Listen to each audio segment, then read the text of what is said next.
अस्सलाम वालेकुम व्यूअर्स, की हाल है तुहाडा? तुसीं देख रहे अपना चैनल यूट्यूब मियाँ चन्नू व्लॉग्स ते अज असीं आए हैं फुलघराट। इत्थे तुसीं देख रहे हैं ये बड़ी नहर है, फुलघराट की नहर है।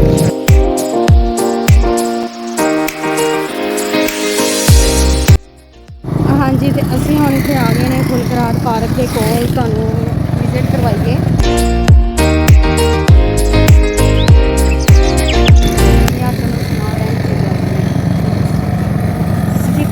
आ चुके हैं, बहुत अच्छा, बहुत इंजॉय करीदा वा। अज भी असी सोचा भी चलो क्यों ना अपने व्यूवर्स के नाल अपने शेयर किया जाए।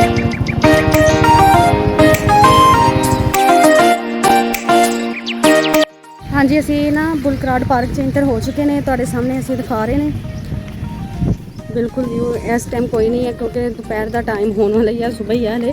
तो कोई फैमिली नहीं, फैमिली पार्क है वैसे तो फिलहाल कोई फैमिली नहीं। असं सिर्फ तुहाडे नाल शेयर करना चाह रहे थे, दी लुक दिखाना चाह रहे थे। बहुत अच्छा है,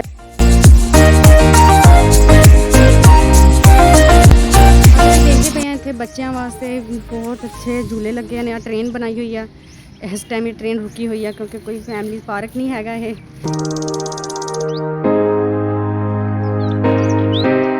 असीं तुहानूं इहदे उपर भी विजिट करा दिंने आ ते मेरे तो ज़्यादा काले बच्चे ने।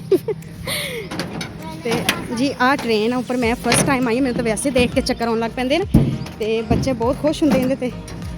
तुसीं देख रहे हैं, तुहाडे सामने सारा विजिट करवा रहे हैं। नहीं नहीं, तुसीं आ जाओ।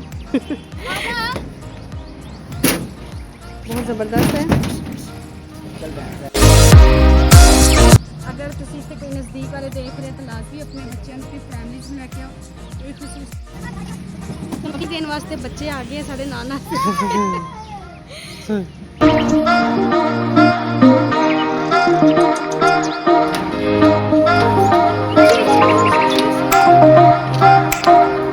सारा तो बहुत अच्छा है, हर तरफ हरियाली हरियाली है। तो बच्चे मैनू देख रहे हैं कि मैं जिवें कोई अजूबा कर रही। तो चलो तुहानूं अगे हुण असीं लैके चलदे हैं।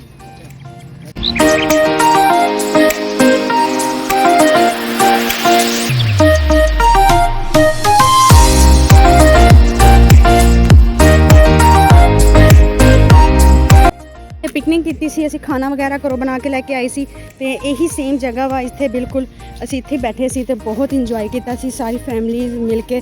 हर एक ने डिवाइड कर लिया सी, किसी ने की बनाया किसी ने की बनाया। ते मैं मेरे हसबैंड आपा की बनाया सी, मैंने भुल गया। हाँ जी बिल्कुल, असी ये बनाया सी ते बहुत मज़ा आया सी। आपस में मिल के असी खूब इंजॉय किया, फैमिलियां मिल के। एक दफ़ा महीने एक दफ़ा इस तरह आउटिंग हो जाती है, करना चाहिए। बच्चे भी खुश हैं, प्यार मुहब्बत बढ़ता इस तरह।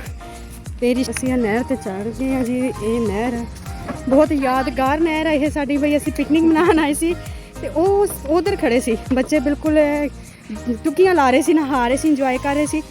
मेरी बेटी ज़ाहरा तुहानूं पता छोटी जी हैगी, तो वह भी खड़ी जो देख रही सी कि पता नहीं छोटा टप जिन्ना ही ये डूंगा होएगा। तो उन्हें खड़ी ने छलांग लगा दी थी। अगर बर वक्त उन्होंने पुप्पो ना देखते, उन्होंने बाबा कोल मौजूद ना होंदे ते खुदा ना खास्ता इस तरह का कुछ साडे नाल ट्रैजिडी हो जानी सी, जिहड़ा सानूं कदी भुल नहीं सकदी सी। ते अल्हम्दुलिल्लाह अल्लाह ने बहुत करम किया, मेरी बेटी सेफ रही। उन्होंने बाबा ने फौरन छलांग लगा ली, अपनी चीज़ों की परवाह की। हाँ जी, ये तो सी साडा फर्स्ट पार्ट ते सैकेंड पार्ट वास्ते इंतजार करो, इंशाल्लाह मिलते हैं नैक्सट पार्ट ते।